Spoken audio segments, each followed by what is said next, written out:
wrestling fans here at the Channel 17 Sports Arena, preparatory to their match against Rick Harris and Ed Timms. The bell has rung, and Harris and Timms suddenly charging Big Red and Bad Leroy Brown. But this combination more than ready for that. Harris arm whipped into Big Red, and he collapses after colliding with him, and now a double team with Big Red and Bad Leroy Brown. And Mr. Timms and Mr. Harris leave the ring into Bad Leroy Brown. That is very, very satisfied. Smile on his face. Waits for either Harris or Timms to return. And it's Harris back in there. Trying to set it up, side headlock. Delivered a hard punch to Yes, you know one thing about this team, they are a huge amount of weight. You're talking 700 pounds, and Ray did the right thing by trying to launch and attack and trying to get the offense immediately. However, of course, the experience and just the power that Red and Bad Leroy Brown has. Leroy Brown, you know, is an extremely powerful wrestler, 320 pounds, and is extremely agile for his size, which even makes it tougher. And Big Red, of course, what can I say about him? There's not too much to be said, that's for sure, as Big Red watches Ed Timms very carefully now and moves around him. They are big, they're powerful, and they're bad. There's no question about it. Timms now not even sure where he was after he caught that one and then hurtled into Bad Leroy Brown, and the Batman from the south side of Chicago was up on that second rope and comes down across the back of the head of Ed Timms, and Timms fought again by Bad Leroy Brown and driven back to the canvas. Bad Leroy Brown brings him up, full body slam, and Timms about 250 pounds. Here comes Harris, he's even bigger, and Bad Leroy Brown slams them both down. Yes, they've got some big control here, and they confuse these folks. Rick Harris, you know, is someone to deal with. There's a tough old Texan that can get the job done one-on-one. He would supply more competition for these folks, but they got themselves in a situation where it got going so fast, people have lost track of what's going on here, you see, and consequently this tag team has taken over because they do have experience on their side. Bad Leroy Brown very quietly leaves the ring, and it is Big Red continuing the punishment on Ed Timms. Timms caught with a headbutt, driven back to the canvas. And I can't help but get the feeling right now that Big Red and Bad Leroy Brown have something else entirely in mind. In my opinion, it appears to me that they could put the shoulders of Timms down very, very quickly. But I just have a feeling, Mr. Piper, that these two men are sort of delivering an object lesson to anybody who might think about facing them in the future.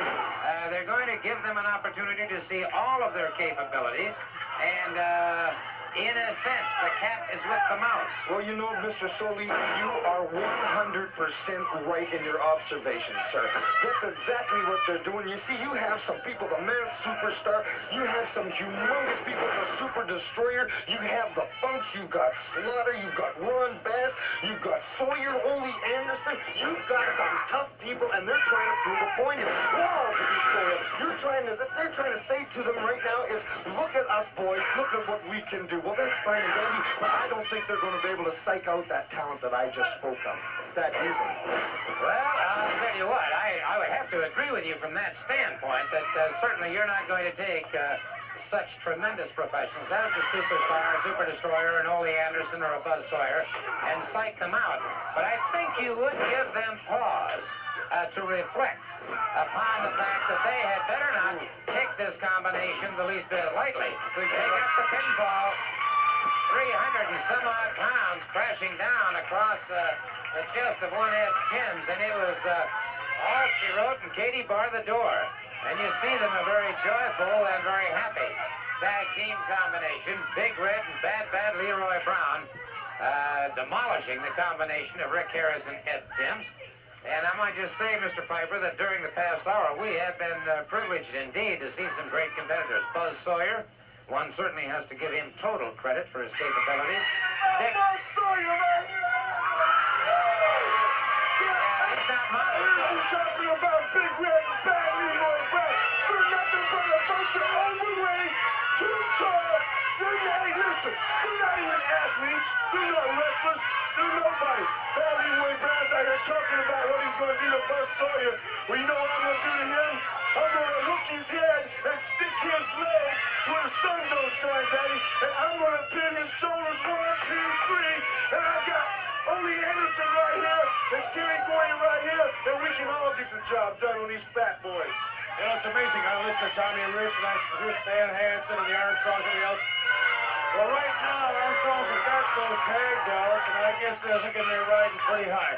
But could you imagine what would happen if it was me and Sawyer, or maybe me and Gordy, that were in the ring together? We talk about combinations, possible combinations. I listen to you talk. I saw a combination out here. Leroy Brown and Big Red. 600 pounds of meat on the hook.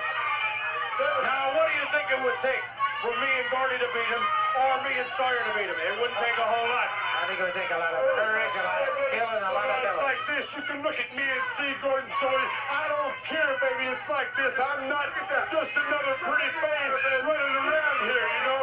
You can see that right here. I've been in a few fights. You can look at this face and see that I have. Every time that I got in a bad situation, Gordon Sawyer, I didn't tuck my tail between my legs and run like a bunch of these blonde-headed idiots running around here with a pretty face. And that's why they got a pretty face, because they didn't stand up in the ring and they didn't fight. But this man right here, baby, you can look at this face and see that I've been in a few fights, and I don't mind getting down and getting nasty on somebody. Mr. Sawyer, let me just add one more thing. Ole Anderson, Terry Gordy, and Buzz Sawyer. The difference between us three and Bad Leroy Brown and Big Red, we're wrestlers, we are athletes, we're in shape, and we're ready and willing to fight and beat. And like Leroy Brown says, I can't wrestle, I can just fight. Well, I can wrestle, and I can fight too.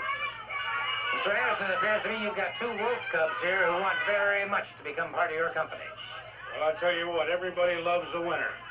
And I don't think there's any doubt in my mind, there certainly shouldn't be any doubt in anybody else's mind, that I am a winner. And I want to have a winner with me. A kid like here, Mr. Sawyer, a wonderful person. Or a guy like Gordy. You know, either one. In fact, we may just have to flip a coin to find out. No matter who it is, you're going to rest assured that when that team comes into being, you're going to see the greatest team in the world once again. We'll find out. That's all the time we have till next week. So long from the Peach State of Georgia.